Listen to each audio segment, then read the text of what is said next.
একটি সুন্দর বাংলাদেশে একটি সরকারের শপথ গ্রহণের জন্য অপেক্ষারত থাকার কথা, কিন্তু এমন একটি সময়ে আমাদেরকে রাজপথে থাকতে হচ্ছে। কারণ 2018 সালে ফ্যাসিবাদী আওয়ামী লীগ শেখ হাসিনা ক্ষমতায় থাকতে যেমন ধানের শীষে ভোট দেওয়ার কারণে, নৌকায় ভোট না দেওয়ার কারণে নোয়াখালীর সুবর্ণচরে আমার বোনকে ধর্ষণ করা হয়েছিল, ঠিক একইভাবে হাতিয়ায়, একই নোয়াখালীর হাতিয়ায় শাপলাগলিতে ভোট দেওয়ার কারণে আমার এক বোন ধর্ষণের শিকার হয়েছে। আপনারা দেখেছেন নির্বাচনী প্রচারণার সময় যারা 2018 সালে ধর্ষণের সাথে জড়িত ছিল তাদেরকে বিএনপি তাদের নির্বাচনী প্রচারণায় কাজে লাগিয়েছে।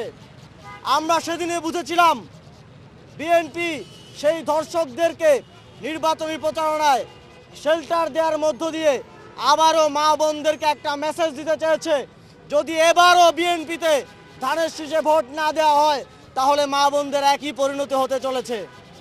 দুঃখজনকভাবে আমরা দেখলাম সেটা বাস্তবায়িত হলো। গতকালকে হাতিয়াতে আমাদের সেখানকার প্রার্থীকে শাপলাগলিতে ভোট দেওয়ার কারণে 3 সন্তানের জননীকে সেখানে গণধর্ষণ করা হলো। অত্যন্ত লজ্জার সাথে আমরা দেখছি বাংলাদেশের মিডিয়া যেন শপথ গ্রহণের আগেই বিএনপিকে তারেক রহমানের সামনে সেজদায় রত হয়েছে। আমরা আজকে শপথ গ্রহণের আগেই দেখলাম একজন সাংবাদিক আগেই জিজ্ঞেস করে নিচ্ছেন, আপনি অভয় দিলে প্রশ্ন করব, না হলে করব না।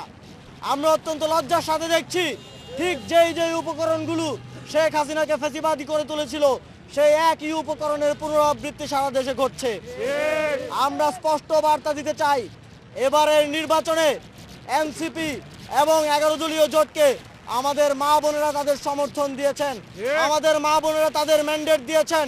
তারা আগামীর বাংলাদেশের জন্য 11 দলীয় জোটকে তাদের জন্য নিরাপদ বলে সিদ্ধান্ত নিয়েছেন এবং এই সিদ্ধান্তের শাস্তি হিসেবে বিএনপি ক্ষমতায় আসার আগেই তাদেরকে জায়গায় জায়গায় ধর্ষণ এবং ধর্ষণের হুমকি এবং জায়গায় জায়গায় বিভিন্ন ধরনের ভয় দেখিয়ে, আরেক মিডিয়ায় দেখলাম উপভোগ করার হুমকি দিয়ে তারা এই প্রতিশোধ নিচ্ছে।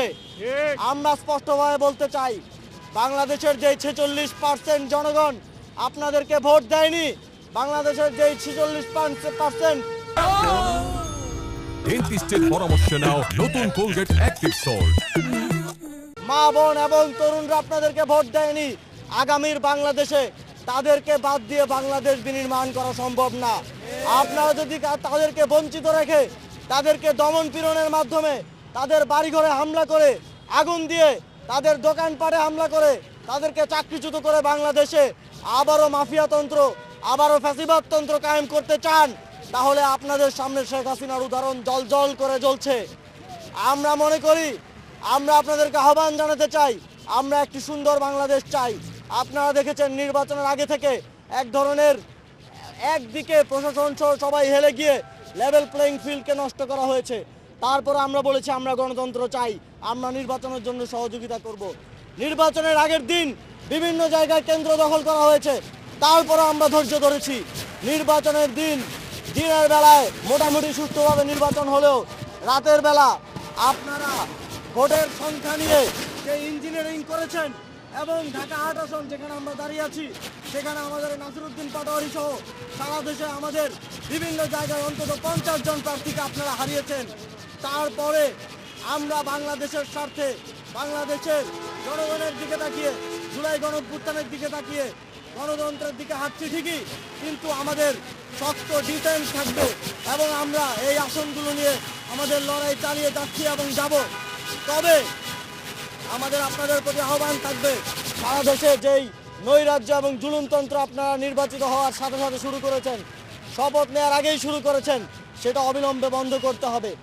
এবং যারা সারা দেশে আমার ভাইদের উপরে হামলা করেছে, বাড়িঘর লুটপাট করেছে, চুরি করেছে এবং আমার বোনদেরকে ধর্ষণ করছে, হুমকি দিচ্ছে, অনেকে বলছে শপথ নেওয়ার পরে নাকি দেখে নিবে, তাদেরকে আমরা সতর্ক করতে চাই, আপনারা শেখ হাসিনার পরিণতি থেকে শিক্ষা গ্রহণ করুন।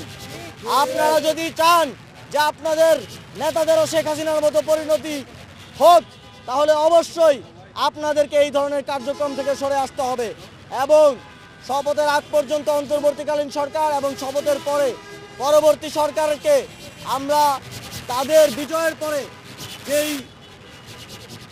হামলা হয়েছে, যেই লুটপাট হয়েছে এবং ধর্ষণ হয়েছে, সবগুলোর বিচার নিশ্চিত করার দাবি জানাচ্ছি।